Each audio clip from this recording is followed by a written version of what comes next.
ဒီနေ့ကျွန်တော်တို့ရဲ့ Army Knowledge Channel လေးကနေပြီးတင်ဆက်ပေးသွားချင်တာကတော့ကမ္ဘာအင်အားကြီးနိုင်ငံတစ်ခုလည်းဖြစ်ကျွန်တော်တို့ရဲ့အိမ်နီးချင်းနိုင်ငံလည်းဖြစ်တဲ့တရုတ်နိုင်ငံရဲ့စစ်တပ်အင်အားအသေးစိတ်ပဲဖြစ်ပါတယ်။တရုတ်နိုင်ငံကိုဘာကြောင့်များအမေရိကန်ရုရှားတို့လိုစစ်အင်အားကြီးနိုင်ငံတွေကတော့တလေးတစားဆက်ဆံကြရတာလေသူတို့နိုင်ငံကိုဘယ်လိုစစ်အင်အားတွေနဲ့များကောက်ွယ်ထားတာလဲသူတို့နိုင်ငံရဲ့လက်နက်တွေကဘာတွေလဲဒီအကြောင်းအရာတွေကိုအလွယ်တကူနားလည်လွယ်အောင်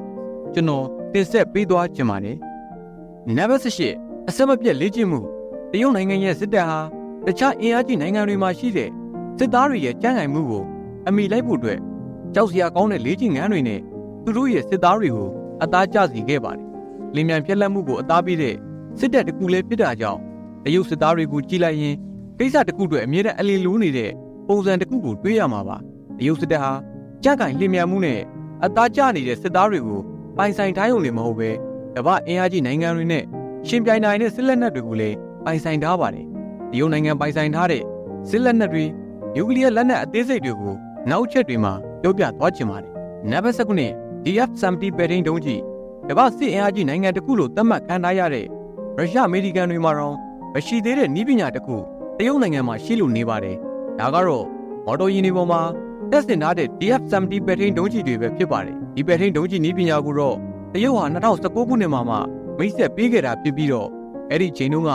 တရုတ်ရဲ့မိတ်ဘက်ဖြစ်တဲ့ရုရှားသမ္မတပူတင်အောင်အားသိမ်းခဲ့ရပါတယ်။အဲ့ဒီပဲ့ထိန်းဒုံးကျည်ဟာလေယာဉ်တင်ဖို့ဘယ်လိုလေယာဉ်မျိုးကိုမဆိုခလုတ်တစ်ချက်နှိပ်ယုံနဲ့အလီအမြန်ပြစ်ကတ်နိုင်မှာဖြစ်ပါတယ်။နံပါတ်9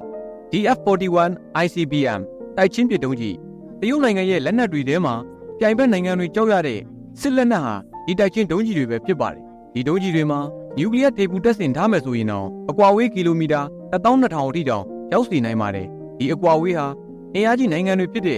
ဥရောပနဲ့ရုရှားတို့စီကိုရောက်ဖို့လုံလောက်တဲ့ပမာဏပဲဖြစ်ပါတယ်။နံပါတ်5 DF-100 သင်္ဘောပျက်ဒုံးကျည်ဒီကြောင်းလမ်းနေနဲ့ကြည့်မယ်ဆိုရင်လေတရုတ်စစ်တပ်ရဲ့ဒုံးကျည်နည်းပညာဟာအမေရိကန်ရေတပ်လိုစွမ်းဆောင်ရည်မြင့်တဲ့သင်္ဘောတွေကိုတောင်ချင်းချောင်းနိုင်ရွယ်ရှိတဲ့ DF-100 သင်္ဘောပျက်ဒုံးကျည်တွေပိုင်ဆိုင်ထားပါတယ်။တရုတ်နိုင်ငံရဲ့ရေမြေပိုင်နက်ထဲကိုတခြားအင်အားကြီးနိုင်ငံတွေမကျူးကျော်ရဲတဲ့အဓိကအကြောင်းပြချက်ဟာတရုတ်တို့ပိုင်ဆိုင်ထားတဲ့ DF-100 သင်္ဘောပျက်ဒုံးကျည်တွေလို့ပြောရင်လည်းမှားမယ်မထင်ပါဘူး။နံပါတ်4ကမ္ဘာဒုတိယအကြီးဆုံးလေတပ်ကိုပြောက်တိုက်လေရင်ဂျက်တိုက်လေရင်ရဟတ်ယာဉ်များဘုံကျဲလေယာဉ်များနဲ့အထူးလေ့ကျင့်ထားတဲ့စွမ်းဆောင်ရည်မြင့်စစ်သားတွေဖွဲ့စည်းထားတဲ့တရုတ်နိုင်ငံရဲ့လေတပ်ဟာဒုတိယကမ္ဘာအကြီးဆုံးလေတပ်အဖြစ်ရှိလို့နေပါတယ်။လေယာဉ်ပေါင်း2500ကျော်နဲ့အစင်းမြင့်ဒုံးကျည်နည်းပညာတွေဟာတရုတ်နိုင်ငံကိုကမ္ဘာဒုတိယအကြီးဆုံးလေတပ်အဖြစ်ရောက်ရှိလာစေခဲ့တဲ့အဓိကအချက်ဖြစ်လို့နေပါတယ်။နံပါတ်3ချန်တူဂျေ20ကိုပြောက်တိုက်လေရင်တရုတ်လေတပ်ကိုဒုတိယကမ္ဘာအကြီးဆုံးလေတပ်အဖြစ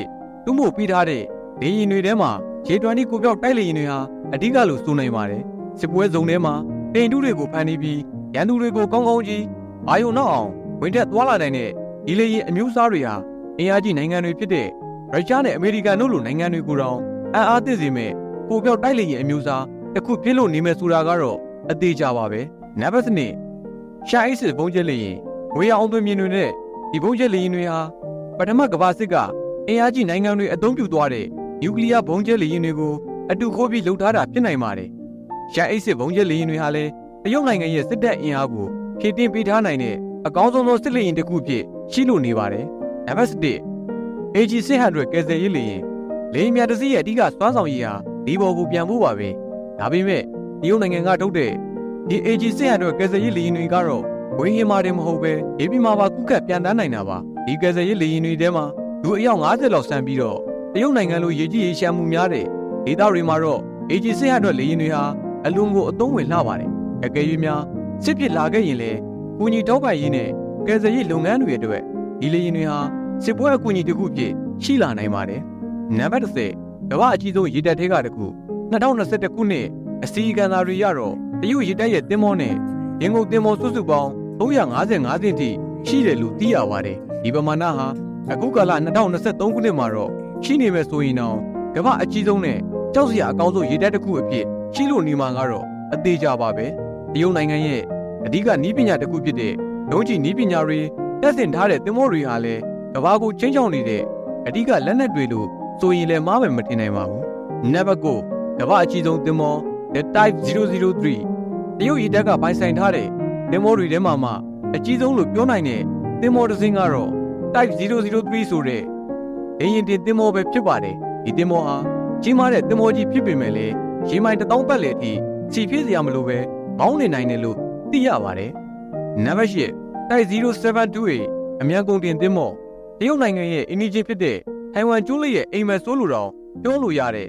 072ရဲ့အမြန်ကုန်တင်သင်္ဘောဟာလူပေါင်း250ကျော်နဲ့အရွယ်အစားတစ်နှစ်ရှိတဲ့စစ်လက်နက်တွေကိုအမြန်ဆုံးပို့ဆောင်ပေးနိုင်တဲ့စွမ်းဆောင်ရည်ရှိပါတယ်အကယ်၍များထိုင်ဝမ်ကျွန်းလေးကိုသိမ်းပြစ်မယ်ဆိုရင်တော့ဒီကုန်တင်သင်္ဘောဟာအဓိကအသုံးပြုလာနိုင်ွယ်ရှိတဲ့လက်နက်တစ်ခုပဲဖြစ်ပါတယ်နံပါတ်9နျူကလ িয়ার စွမ်းအင်သုံးပဲထိန်းဒုံးကြီးဒီဒုံးကြီးတွေဟာရင်ကုန်သင်္ဘောကနေကီလိုမီတာ9200အကြာထိရောက်နိုင်ပါတယ်ဆိုလိုတာကတော့တရုတ်နဲ့စစ်ပစ်ခဲ့မယ်ဆိုရင်ပြိုင်ဘက်ရဲ့ရေပိုင်နက်တစ်ခုလုံးနျူကလ িয়ার တွေပုံလန်သွားမယ်လို့အတိတ်ပဲတက်ရောက်ပါတယ်နံပါတ်6ပို့ပြောက်သင်္ဘောဒီသင်္ဘောတွေဟာရန်သူရဲ့အလင်းငိုက်မှာဝင်တိုက်ဖို့အကောင်းဆုံးသောမြန်နှုန်းမြင့်သင်္ဘောတွေပဲဖြစ်ပါတယ်ဒီပို့ပြောက်သင်္ဘောတွေဟာမြူအတုတွေကိုဖန်တီးနိုင်ပြီးတော့တရက်တစ်ပြက်ဝင်တိုက်နိုင်တဲ့စွမ်းဆောင်ရည်တွေရှိတာကြောင့်စစ်အင်အားကြီးနိုင်ငံတွေတတိထားရမယ့်သင်္ဘောတစ်စီးဖြစ်လို့နေပါတယ်နံပါတ်5 Rally Gun ဒါမှမဟုတ်သင်္ဘောပေါ်ကလောင်ချဒီလိုလောင်ချတွေဟာသိပ္ပံစိတ်ကူးရဲ့ဇလန်းတွေထဲမှာတင်မဟုတ်ပဲတရုတ်နိုင်ငံမှာပါရှိနေတာကတော့အံ့ဩစရာပါဒီလက်နက်ဟာရိုးရိုးတနက်တွေထက်ဆယ်စားထိဆုံးရှုံးမှုကိုဖြစ်စေနိုင်ပြီးတော့ပြစ်မှတ်ကိုမြန်မြန်ဆန်ဆန်ထိခိုက်ပေါက်ကွဲစေနိုင်တာပဲဖြစ်ပါတယ်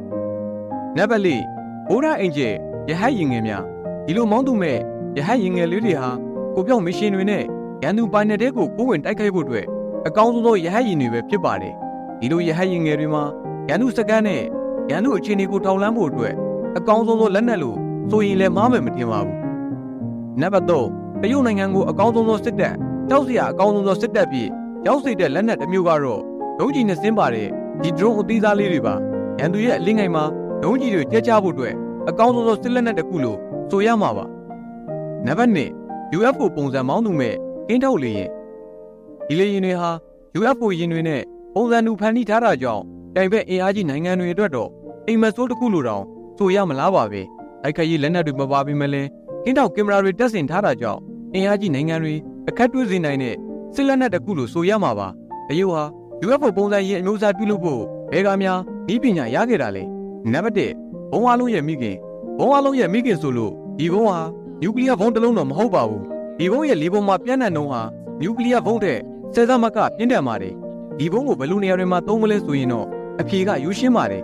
နျူကလ িয়ার ဘုံတစ်လုံးကိုအရင်ဆုံးကျဲချလိုက်ပြီးနောက်ထပ်လီရဲကိုပြန့်နှံ့မှုအားကောင်းတဲ့ဘုံအားလုံးရဲ့မိခင်ကိုကျဲချလိုက်ယူမှာပဲ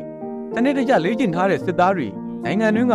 နျူကလ িয়ার တပ်ပေါင်းဖို့တွေဝင်းဟင်းမြေပြင်ရေပြင်ထိကြောက်စရာကောင်းတဲ့လက်နက်သစ်စမ်းတွေပိုင်ဆိုင်ထားတဲ့တရုတ်ကိုတော့ရောင်လူတော်သွားမစားသင့်ဘူးဆိုတာအခုလောက်ဆိုရင်သင်လည်းသဘောပေါက်လောက်ပါပြီအဆုံးထိကြည့်ရှုပေးလို့ကျေးဇူးတင်ပါတယ်ကျွန်တော်တို့ရဲ့ channel လေးကို like and subscribe လုပ်ပါသေးရင်လည်းလုပ်ထားပေးဖို့တောင်းဆိုပါရစေ